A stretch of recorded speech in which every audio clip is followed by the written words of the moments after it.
This is episode 59 of the Magic Detective Podcast. On this episode, you'll hear about some special things and special people related to the world of magic. That and more on this episode of the Magic Detective Podcast.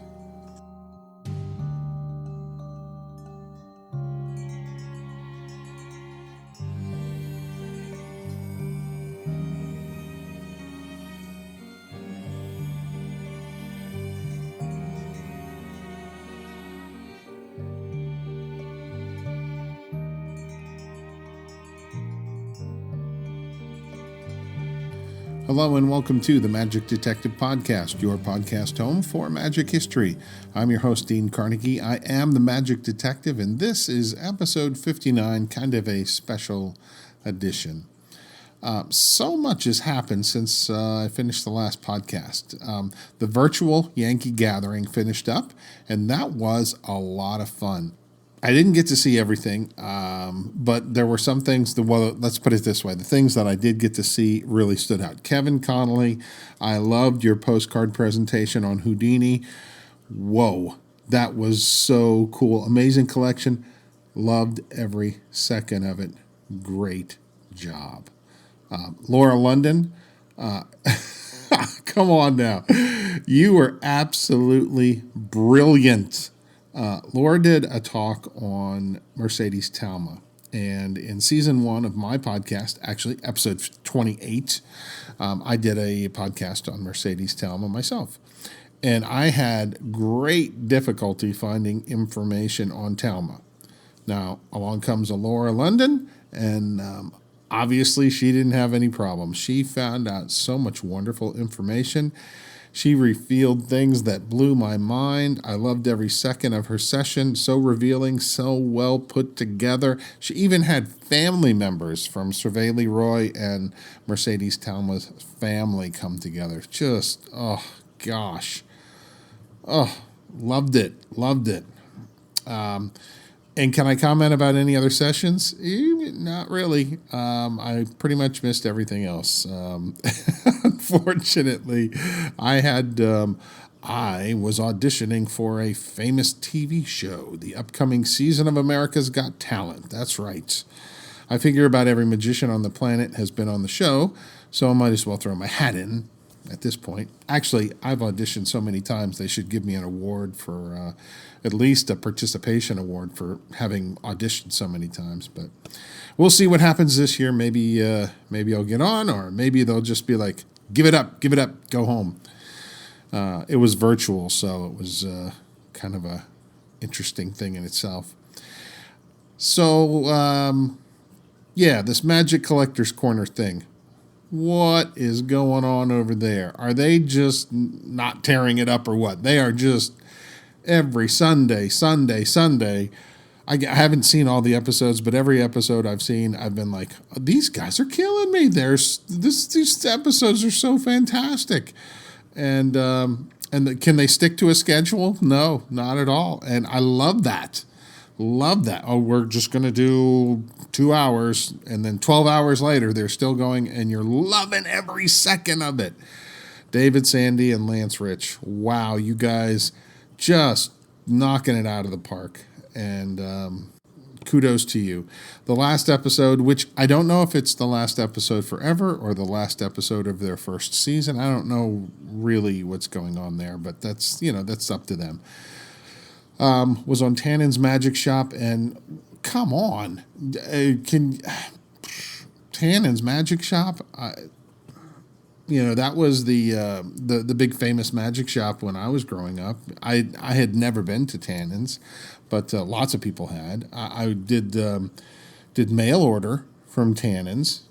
Mail order was something you did before there was the internet, and so I bought stuff from Tannen's, but I never got to visit the shop. But now, after watching this episode, I feel like not only have I visited the shop, but I've met most of the people that work there.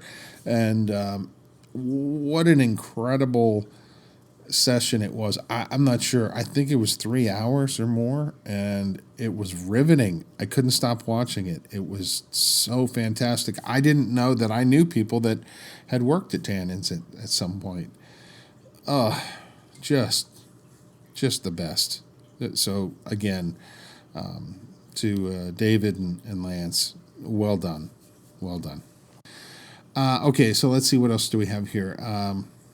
Season 3. So we're a few episodes into season 3 of this podcast, and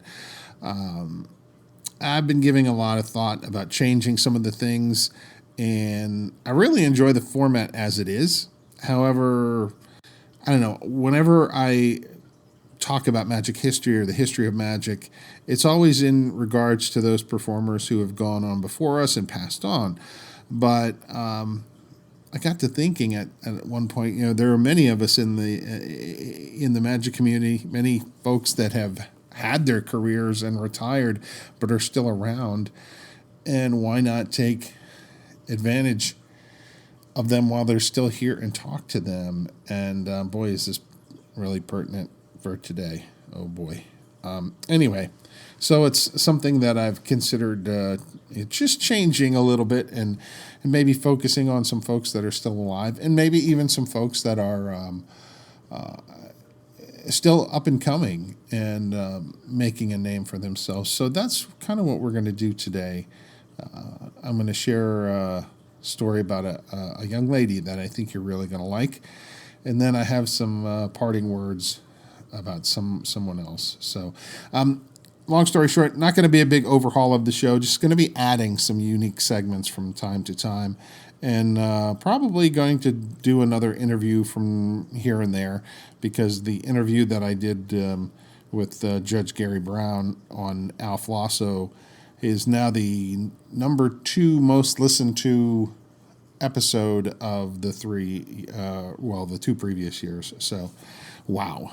I was stunned at how many people had listened to that. So that tells me we're going to move in that direction a little bit.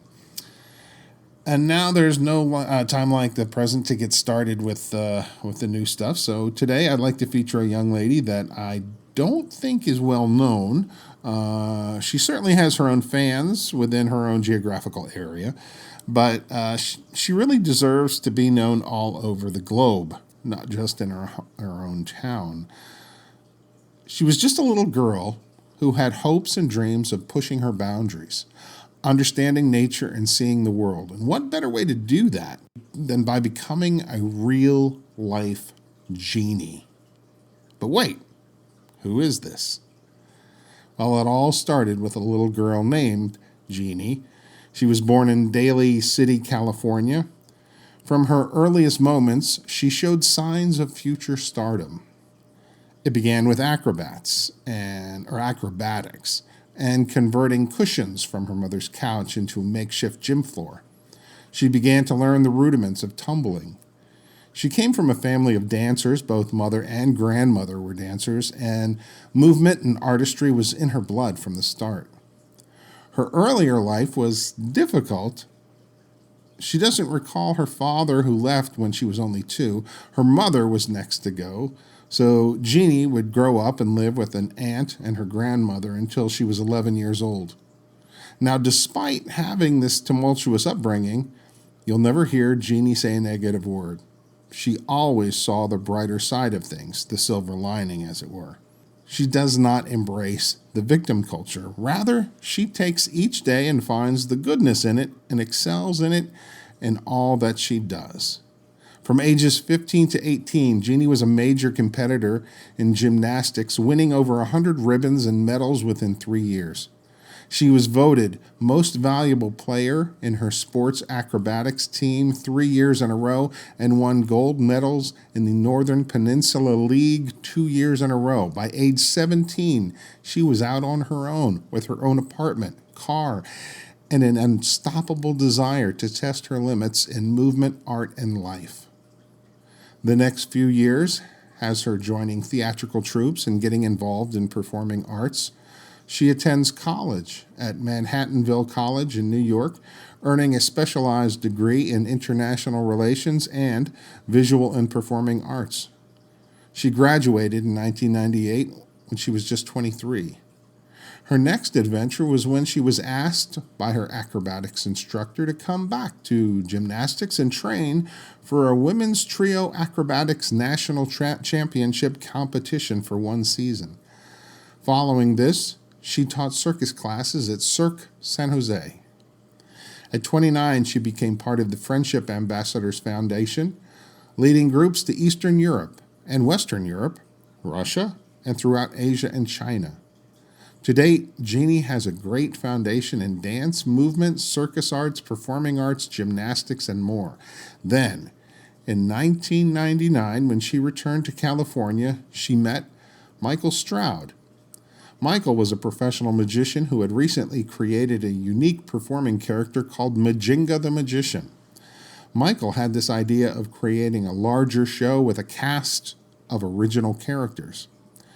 As fate would have it, he was fortunate enough to meet this energetic young lady on the stage of a melodrama theater in Campbell, California. Having also studied acrobatics, their mutual coach, a man named Dan Hoff from Cirque San Jose, introduced them. Majinga and Jeannie met for the first time on the 100-year-old floorboards of the Gaslight Theater. Dan was running lights for the show, the second year into production, and realized Majinga needed the style and grace of someone who had been tumbling, flipping, twirling, and dancing her way through gymnastics and sport acrobatics since her teens. Jeannie and Majinga were introduced on the stage, and nothing has stopped them from working together to this day. She taught Majinga acrobatic partner sequences that would be sprinkled into many illusions. Instead of just entering a box or sitting on a couch, the entrances and exits to the illusions performed were often as impressive as the magic and obvious display of skill perfectly complementing the mystery. The two became busy partners in mystery, rehearsing weekly for their monthly show. A unique feature of the theater show, which was also involved a troupe of 4 to 20 cast members, depending upon the performance, is that each show was different. That meant a lot of time putting new ideas together, recording them to see how they looked, and then performing them in front of a live audience. They were fortunate to have a full theater to themselves, often rehearsing till midnight twice per week.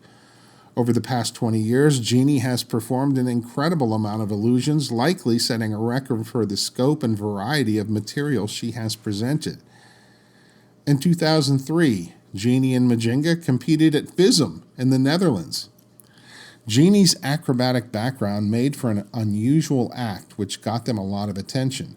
She began to become recognized as the lady who did the floating ball illusion while balanced with one foot on Majinga's bent knees, the other foot hooked against his neck while in a counterbalance, all while floating the silver sphere.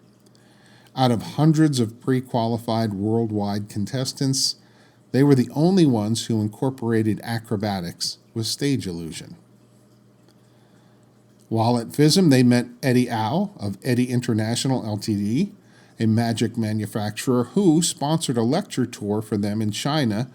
This is where they first were exposed to what would become one of their trademark routines, the Chinese face-changing act.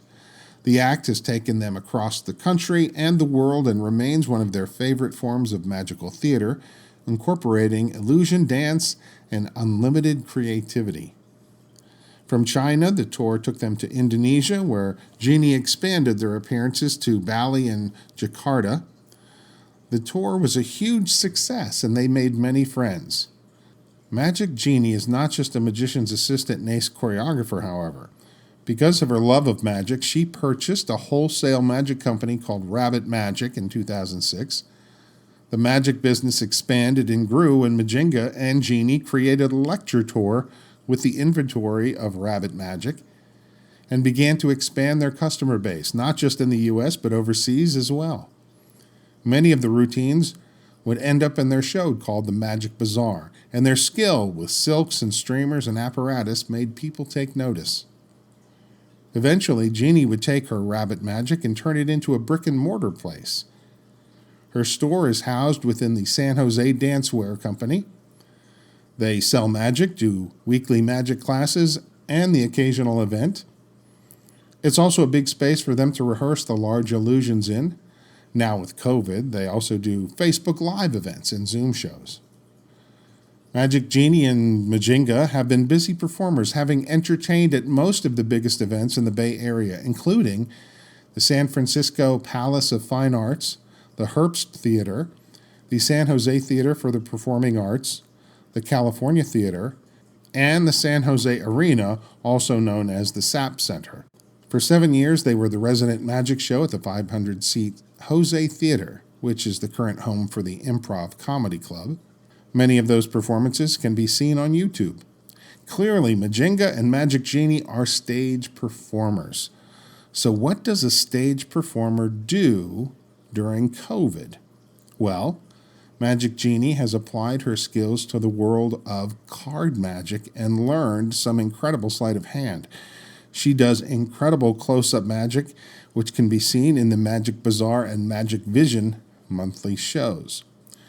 When I first saw Majinga and Magic Genie, my first thought was that they were disciples of Cesario Pelaez from the LeGrand David show in Beverly, Massachusetts. But Michael told me they had never had the opportunity to see the show at that point.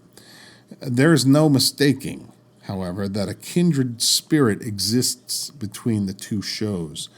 They're not duplicates of each other, nor copies, but they clearly are cut from a similar cloth. Both shows feature wonderful and unique costuming. Both shows feature seldom seen apparatus magic, and both shows are made up of multiple cast members. This year marks the 20th year that Magic Genie has worked with Majinga, but clearly their relationship is a collaborative one. Magic Genie brings so much to the table that it should be the envy of every illusionist or stage performer, and honestly, they are just beginning. I'd like to finish this with a quote from Rick Heath. Now, Rick is a long-standing member of the LeGrand David show, and here's what Rick had to say about Magic Genie. Majinga is fortunate to have such a multi-talented person, not only a major presence in the company, but even more importantly, as a best friend.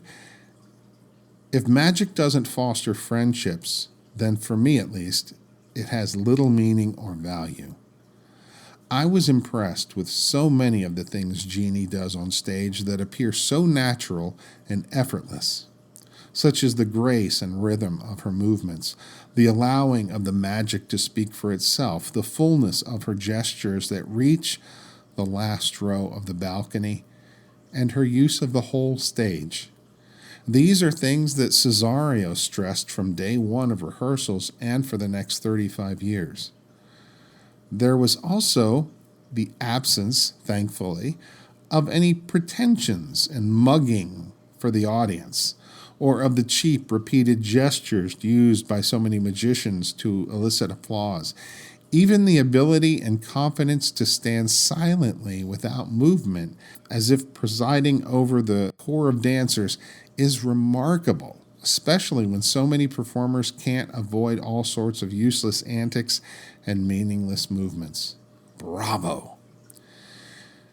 There's so much more I could say. For example, the delicacy of her walk when she carried the screens towards the footlights.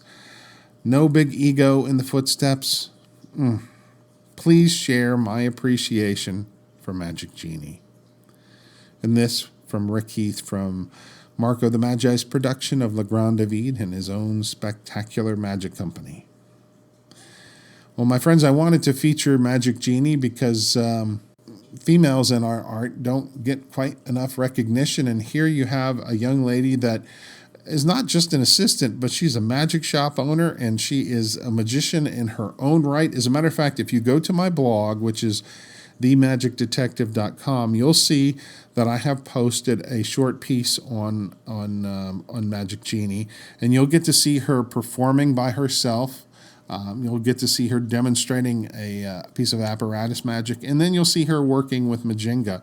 She's clearly someone to pay attention to. She is a wonderful, wonderful artist, and I'm very proud to be able to to point her out and share her with my audience, and I hope you will take some time to see all that she has done for magic. And also, Majinga has, I think he told me, like some 700 videos on YouTube, so you could check some of those out, and you'll see the incredible way that she's choreographed many of these routines where multi-cast members move effortlessly one with the other, and it's just beautiful to behold. So I encourage you to check that as well. But if you go to my blog, like I said, which is themagicdetective.com, and the latest article that's up is on Magic Genie. So congratulations on the 20-year performing hallmark with Majinga, and we hope you have many, many more years ahead. And now, my friends, the big feature of the podcast tonight was supposed to be Senior Blitz. However, today, November 13th, 2020, I received news that I just pulled the rug out from under me.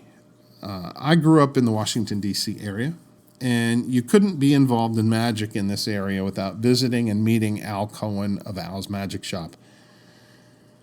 There have been many magic shops over the years, but Al's will always hold a special place in my heart because it was my first, and it was during my developing years. Al was always encouraging and supportive. He never tried to steer people the wrong way. In fact, I remember hearing many a conversation with customers who told Al that they wanted to go and be a full-time magician. And Al would do his best to be supportive while at the same time trying to talk them out of it. He was always looking out for his customers. And so, you know what? Some of us did go full-time, and he was thrilled when we succeeded. I loved going to that shop. I spent many a Saturday there. And then for a short time, a very short time, when I had a regular job, I would sometimes take a long lunch and drive down to Al's Magic Shop. I enjoyed meeting the various cast of characters there, like Stan and Mike and Doc and all the other faces that, well, I still remember the faces, but not necessarily the names. I remember seeing the amazing Randy in the shop one day and also meeting David Williamson there for the first time. I remember seeing Patch Adams there, and if you're not familiar with who that is, go look up Robin Williams movies, and you'll find Patch Adams. The last time I saw Al Cohen was in 2013, and that was at the DC Symposium on Magic History, and he saw me first and reached out his hand in greetings. Al hadn't changed at all. He looked exactly the same as the last time I'd seen him, and he was just as funny and as engaging as always. He even asked me to help him out with a bit that he was going to do in that night's show, and for the life of me, I do not recall what it was. I was just thrilled to see him, and it's kind of, right now, it's all kind of a blur. So the news, obviously, was our beloved Al Cohen has passed away. It is a shock that is slowly reverberating through the magic world. I'm seeing the various folks, both famous and not so famous, comment about Al. I mean, everybody knew Al. Everybody loved Al. He was, besides being a great guy, he was one of the best demonstrators of magic that there ever was, ever will be. I don't think anybody demonstrates magic the way Al does. I mean, you just had to see it to believe it. He was incredible. Hearing the news, I knew that finishing the Senior Blitz episode wasn't going to happen. I found myself in a puddle of tears after just a few moments. And this is what happens when your childhood idols pass on. And what's worse is I've got a card sitting here on my table to send to Al. A get well card because he recently had a pacemaker put in, and I wanted to send him a card and cheer him up, but I hadn't mailed it yet. Oh well. Al's in a better place now, surrounded by loved ones and all the magicians who passed before him. And I know that they are having a big party right now. I have no doubt. Take care, old friend. The Magic Detective podcast will return in January with the Senior Blitz episode and much, much more. Until then, I'm Dean Carnegie. I am the Magic Detective. Please have a safe and happy holiday, whichever one you celebrate. And be safe, my friends. Until next time.